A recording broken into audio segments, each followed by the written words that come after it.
特にね、私はその日本に昔からある暗黙のルールみたいなものは、もうね、本当にね、大嫌いだったんだよね。昔は。お父さんとお母さんの声を聞いたら、なんか初めて、こんなに綺麗なものを、私たちが継がないことで途絶えさせてしまっていいのかなって思ったんだよね。どうしようと思って。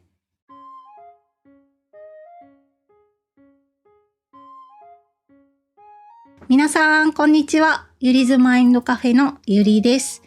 お久しぶりです。お元気でしょうか？このポッドキャストは昼のつれづれのコーナーなんですが、中級から上級の方に向けて、私は台本はゼロで、タメ口で話をする、そんなコーナーなんだよね。みんな最近元気かな？日本はね、最近朝晩が寒くなってきて、夏が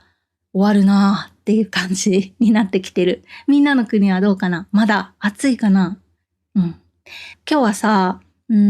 しばらく空いたから何の話をしようかなって悩んでたんだけど、いろいろあって。でも、ちょっと前にお盆があって、夫の実家で不思議な体験をしたので、今日はその話をしようかな。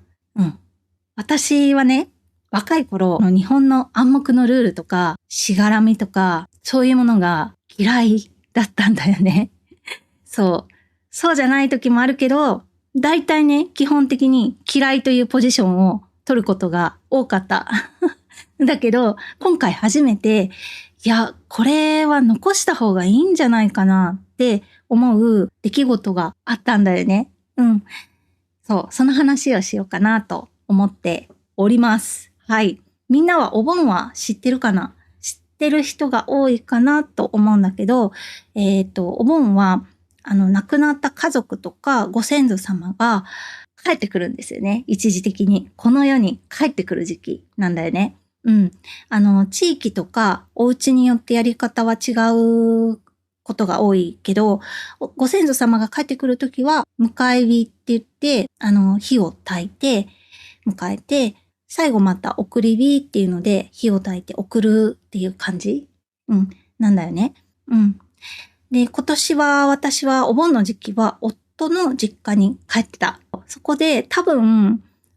私、物心ついてから初めて迎え火っていうのをしたの。もしかしたら小さい頃は毎年お父さんとお母さんの実家にそれぞれ帰ってたから、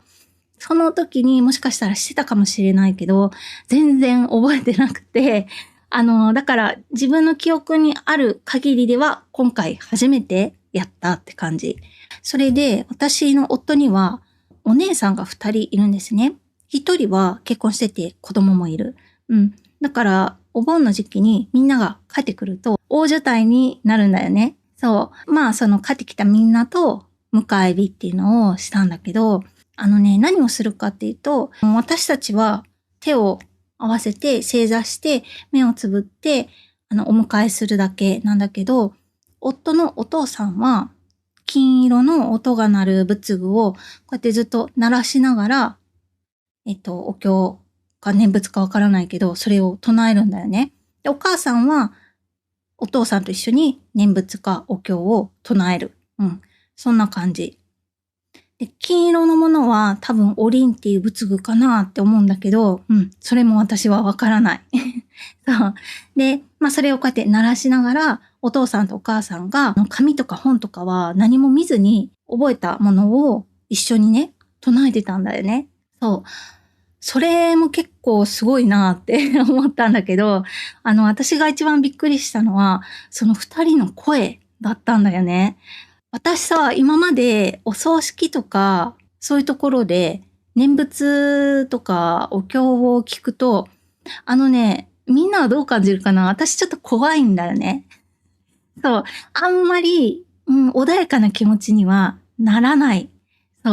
男の人の低い声でずっとね、大きい声のあれを聞いてると、多分ね、一番身近なのが死とか別れとか、そういうものと結びついてるから怖いのかなって思うんだけど、今回は全然違った。なんかね、お母さんの女性の声とお父さんの男性の声がこう重なって、それがなんかね、音楽みたいに聞こえたんだよね。初めて歌みたいな感じ。なんかね、なんかそれをどう評価していいか、いまいちわからないんだけど、一番近い言葉は、綺麗だと感じた。美しいと感じたって感じかな。なんかね、ずっと聴いてたくなるような不思議な音色だったよ。なんかもう、そりゃ、ご先祖様も帰ってくるなーっていう感じの、誘われてみんな帰ってくるみたいな、そんな感じの歌声だった。本当に綺麗だったなーと思って、そう。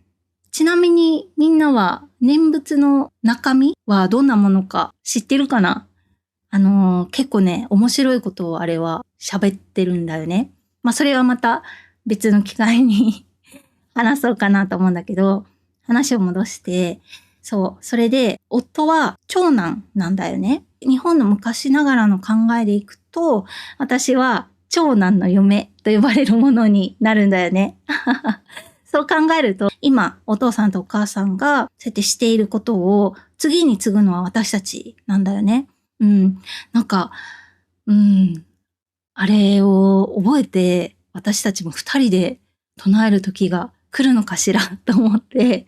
なんか覚えられるもんなのかなとか思ったりして、夫のお父さんとお母さんは結構な田舎に住んでるんだけど、みんなの国の田舎も多分ね、一緒だと思うんだけど、親戚ももちろんたくさん住んでるし、近所の人もちょっとね、数キロ距離が離れてても、どこに誰が住んでるか分かってるんだよね。どこの誰かのその娘さんが、息子さんがどの会社に勤めてるとか、そういう話もみんな知ってるんだよね。日本の田舎はそんな感じが多いと思う。そう。それをめんどくさいって感じるか、大切な人と人とのつながり、日本の文化的なものもあるだろうし、そういうふうに感じるかっていうのは、人によって違うと思うんだけど、私はね、そういうのを、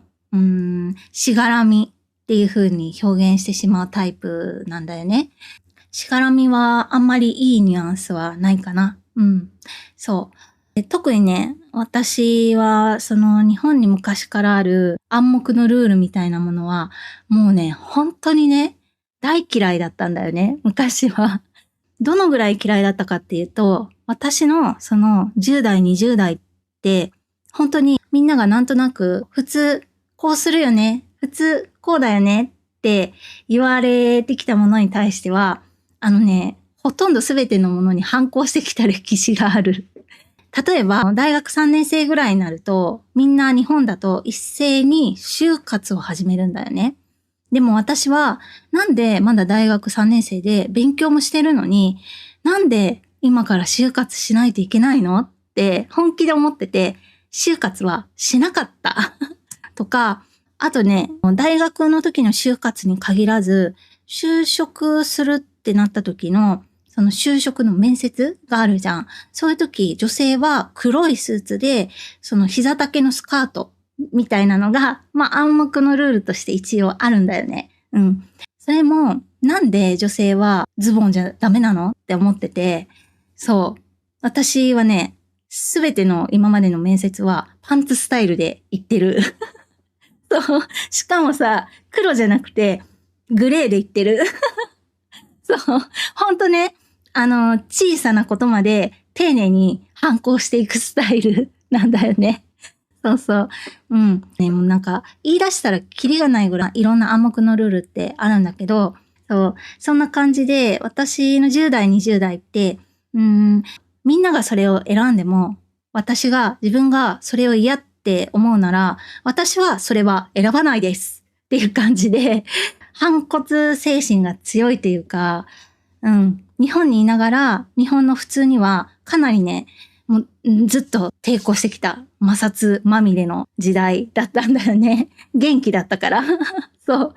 そんな私だから、その結婚する時も昔ながらのルールとか、しがらみみたいなのが強い家族とは、もう絶対に結婚できないって思ってました。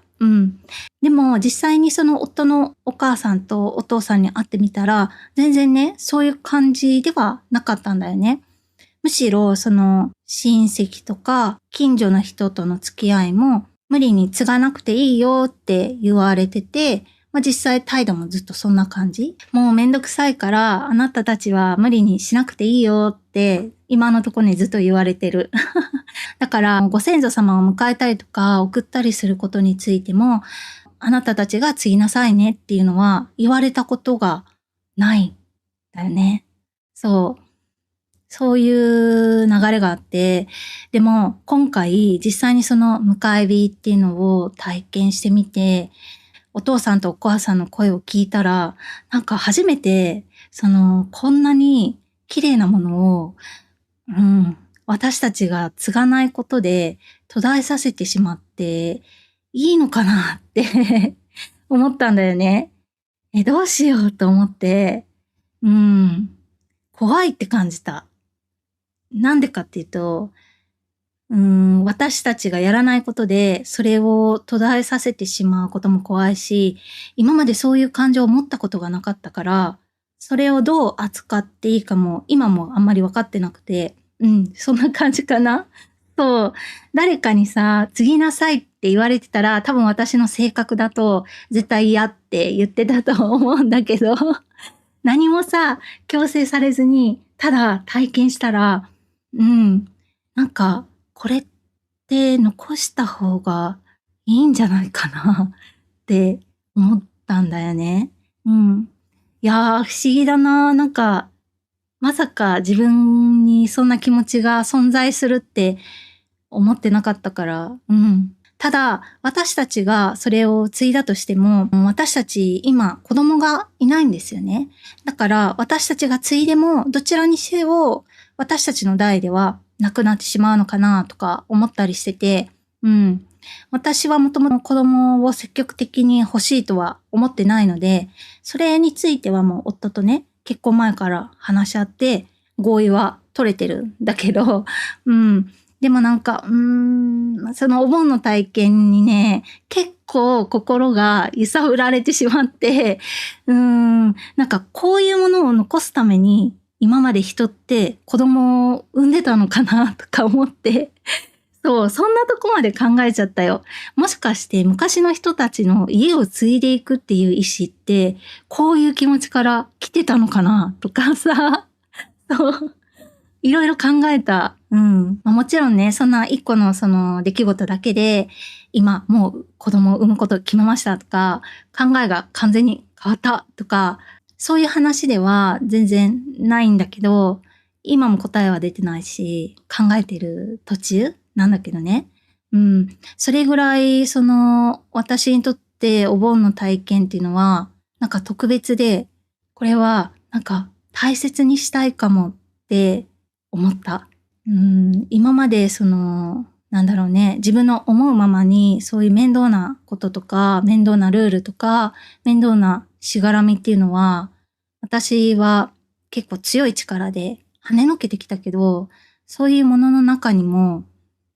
そういう美しいものってあったんだなと思って、もしかしたら見逃したものがたくさんあるかもしれないなって、そんな感じで、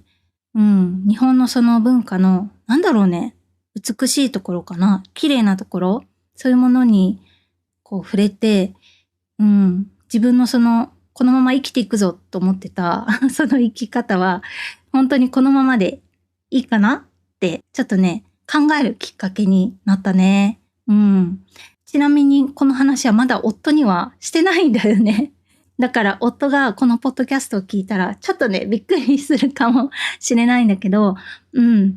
私も自分がそんなことまで考えるとは思ってなかったね。本当。みんなの国にもこういうのってあるのかな？お盆みたいにその家族とかご先祖様を迎える行事とか、お母さん、お父さん、おばあちゃん、おじいちゃんから代々受け継いできた歌とか祈りの言葉とか儀式みたいなもの、そういうのはあるのかな。自分がさ、それを受け継ぐ立場になった時、みんなは残したいと思う？それとも自分の世代ではもう続けなくていいって思うかな。よかったら皆さんのコメントを教えてください。今日はそんな感じかな。ではまた次のエピソードでお会いしましょう。バイバイ。